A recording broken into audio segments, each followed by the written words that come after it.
বন্ধুরা, আদিবা নামের একটি মহিলা ড্রয়িং রুমের সোফায় বসে পবিত্র কোরআনের সূরা মুলকের অনুবাদ এবং তাফসির পড়ছিলেন। এমন সময় তার ছোট মেয়ে ফাতিমা মায়ের কাছে এলো। তার বয়স এখন 5 বছর।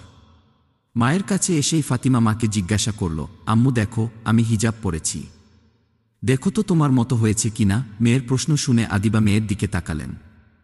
দেখলেন মেয়ে মস্ত এক হিজাব পরেছে, যেটা পরে তিনি বাইরে যান। সেই সাথে আবার একটা নেকাব পরেছে। অপটু হাতে পড়ায় তার চোখটাও যেন দেখা যাচ্ছে না। মিসেস আদিবা মেয়ের এই কাণ্ড দেখে না হেসে পারলেন না। হাতের তাফসির বইটা টেবিলে রেখে মেয়েকে কোলে বসালেন আর বললেন, মাশাআল্লাহ, আমার মেয়েকে তো রানীর মতো লাগছে। এমন সময় তার বড় ছেলে কলেজে যাওয়ার জন্য বাইরে যাচ্ছে। তিনি ছেলেকে বললেন, আব্দুল্লাহ, বাইরে বেরোনোর দোয়া পড়ে বাইরে যাও, এতে আল্লাহ তোমাকে হেফাজত করবেন ইনশাআল্লাহ। আর শোনো, সুযোগ পেলে জোহরের নামাজ সঠিক সময়ে আদায় করে নিবে। ছেলে আব্দুল্লাহ ইনশাআল্লাহ বলে মায়ের কথার জবাব দিল। এরপর বাইরে চলে গেলে মেয়ে ফাতিমা ঘরের দরজা বন্ধ করে দিয়ে মায়ের কাছে এলো। মায়ের কোলে বসে মাকে জিজ্ঞাসা করল, আচ্ছা আম্মু, তুমি সব সময় আমাদের এত কিছু শিখিয়ে দাও কেন? মেয়ের প্রশ্নের জবাবে মিসেস আদিবা বললেন, আমি যদিও তোমাদের ভালো মন্দ, ন্যায় অন্যায় শিখিয়ে না দেই, তবে তোমাদেরকে শিখিয়ে দেবে। তোমরা তো বুঝতে পারবে না কোনটা ভালো আর কোনটা খারাপ। এই কারণে তোমরা খারাপ কাজ করবে, ফলে আল্লাহ তোমাদের উপর রাগ করবেন, সেই সাথে আমার উপরে। মেয়ে জিজ্ঞাসা করল, আল্লাহ রাগ করলে কি হয়?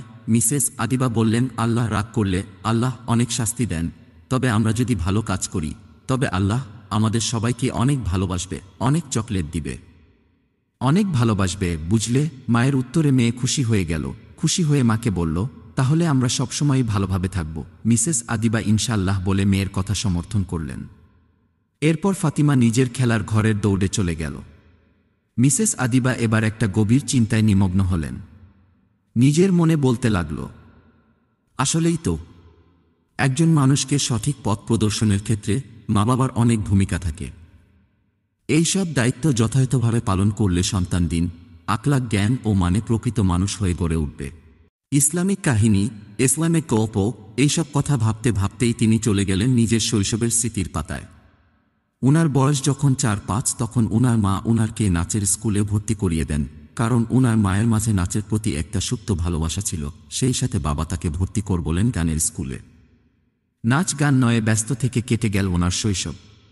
অথচ তখন তিনি সঠিকভাবে কুরআন তিলাওয়াত শেখেননি। অবশ্য দাদির কাছে কিছু সূরা শিখেছিলেন, পাশাপাশি ওনার বড় চাচি রোকসানা বেগম এর কাছ থেকে কিছু কুরআন তেলাওয়াত শিখেছিলেন, তবে তাতে তিনি খুব বেশি দক্ষ হয়ে ওঠেননি। ওনার বয়স যখন 1-2, তখন আয়েশা চাচি একবার ওনার মাকে বলেছিলেন, কি গো শায়লা, তোমার মেয়েকে এখনো সঠিকভাবে নামাজ শেখাওনি? ও তো সময় মতো নামাজ আদায় করে না। সেদিন ওনার মা চাচি কি বলেছিলেন, বড় হলে পড়বে, এখনো তো ছোট। Islamic story Bangla. তিনি কখনো নামাজ পড়তেন, আবার কখনো পড়তেন না। উনার মা বাবা ও এমনটাই ছিল। তবে রমজান আসলে মা বাবা দুজনেই রোজা রাখতেন। মাঝে মাঝে তিনি ও রোজা রাখতেন, তবে পড়াশোনা চাপের কারণে ওনার মা ওনাকে রোজা রাখার জন্য খুব বেশি তাগাদা দিতেন না, বরং পড়ালেখা চেয়ে বেশি প্রায়োরিটি দিতেন। ছোটবেলা থেকেই তিনি কখনো মাকে পর্দা করতে দেখেননি। দেখেছেন তাকে সেজেগুজে বাইরে যেতে, অনুষ্ঠান বা যে কোনো প্রোগ্রামে যেতে। তাই তিনিও এর গুরুত্ব উপলব্ধি করতে পারেননি। বরং ওনার কাছে মনে হতো যারা পর্দা করে তারা বুঝি সেকেলে হয়। এভাবেই করে তিনি 9ম শ্রেণীতে উত্তীর্ণ হলেন। এই শ্রেণীতে তার জীবনে মরিয়ম নামে একটি নতুন মেয়ের সাথে পরিচয় হয়। প্রথম দেখাতেই মিসেস আদিবার মরিয়মকে অনেক ভাল লেগেছিল। মরিয়মকে দেখতে যেমন মিষ্টি ছিল, ব্যবহার ছিল নম্র। মিসেস আদিবার এই দীর্ঘ সময়ের স্কুল জীবনে তেমন কোনো ঘনিষ্ঠ বান্ধবী ছিল না, তাই তিনি খুব সহজেই মরিয়ম এর সাথে বন্ধুত্ব করে ফেললেন। মরিয়ম আদিবাকে নানা কাজে নানাভাবে সাহায্য করতেন, অনুপ্রেরণা যোগাতেন। মরিয়ম পড়াশোনাতেও খুব অসাধারণ ছিলেন, সেই সাথে আদিবা ও দুইজনের খুব ভালো জুটি হল। মরিয়মের আরও একটি বিশেষ গুণ ছিল, তিনি খুব সুন্দরভাবে এবং ধৈর্যের সাথে মানুষকে ইসলামের দাওয়াত দিতে পারতেন এবং নিজের জীবনে ও তার যথাসাধ্য মেনে চলার চেষ্টা করতেন। তার এই সুন্দর স্বভাবের অংশ হিসেবে তিনি মিসেস আদিবাকেও নানা সময় নানাভাবে আল্লাহ ও তার রাসূলের বাণী শোনাত। মিসেস আদিবা এইসব কথা কখনো শুনতেন, কখনো শুনতেন না। মাঝে মাঝে ভীষণ বিরক্ত হতেন মরিয়মের উপর, কিন্তু মরিয়ম কখনোই মিসেস আদিবার সাথে রাগ করতেন না। বরং তিনি খুব সুন্দর সাবলীল ভাষায় এবং মিষ্টি কথায় তার কাজ করতেন। এভাবে চলে গেল 2.5 বছর। এরই মধ্যে এসএসসি পরীক্ষা হয়ে গেল। মরিয়ম এবং আদিবা একই সাথে একই কলেজে উত্তীর্ণ হলেন। আবারও একই সাথে থাকতে পেরে তারা দুজনেই ভীষণ খুশি হলেন। নতুন শ্রেণী, নতুন পরিবেশ, সবকিছু নতুন হলেও মরিয়ম কিন্তু আগের মতোই রয়ে গেলেন। কিন্তু মিসেস আদিবা নিজের মধ্যে অন্যরকম এক পরিবর্তন অনুভব করতে লাগলেন। তিনি যখনই একা কাজের ফাঁকে বসে থাকতেন তখনই তিনি এই পরিবর্তন বুঝতে পারতেন। আগে একা বসে থাকলে বিরক্ত হতেন, কিন্তু এখন আর একা বসে থাকলে বিরক্ত হন না, বরং তার মনে হয় তিনি তো একা নন।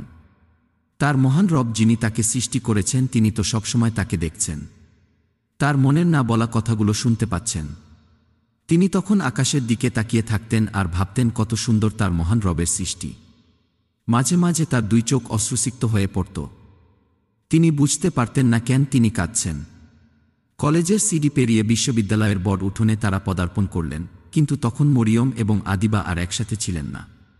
তবে এই দূরত্ব তাদের বন্ধুত্বের বন্ধনকে ছিন্ন করতে পারেনি। তাদের প্রায়ই যোগাযোগ হতো।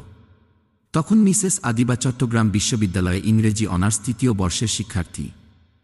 একদিন সকাল 7টায় ওনার ফোনে একটা কল আসে। তিনি ফোনটা হাতে নিতেই দেখলেন মরিয়ম। তিনি ভীষণ খুশি হয়ে গিয়েছিলেন।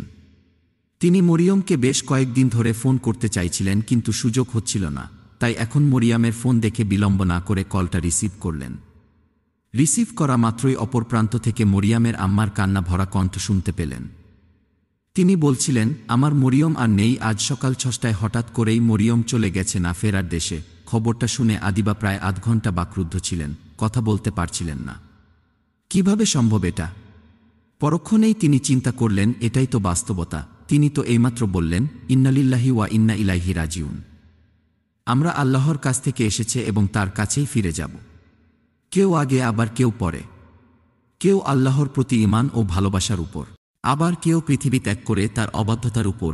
কিন্তু যেতে হবে, এটাই সঠিক। ইসলামিক কাহিনী, ইসলামিক গল্প, এইসব কথা চিন্তা করতে করতে আজ 2-1 বছর পরেও মিসেস আদিবার চোখ ভিজে গেল। তিনি নিজের মনে বলতে লাগলেন, বর্তমান সমাজের মা বাবা তাদের সন্তানের সুন্দর ক্যারিয়ার তৈরির পেছনে, তাদের সফল করার উদ্দেশ্যে কত কিছুই না করেন, অথচ তাদের অনেকেই সফলতার প্রকৃত ডেফিনেশন তাই জানেন না। মহান আল্লাহ বলেন, সেই ব্যক্তি সফল যাকে জাহান্নামের আগুন থেকে বাঁচিয়ে জান্নাতে দেওয়া হবে। এটাই সফলতার প্রকৃত ডেফিনেশন। তবে এই সফল সবাই হতে পারে না। আল্লাহ যাদের হেদায়েত করেন কেবল তারাই পারে।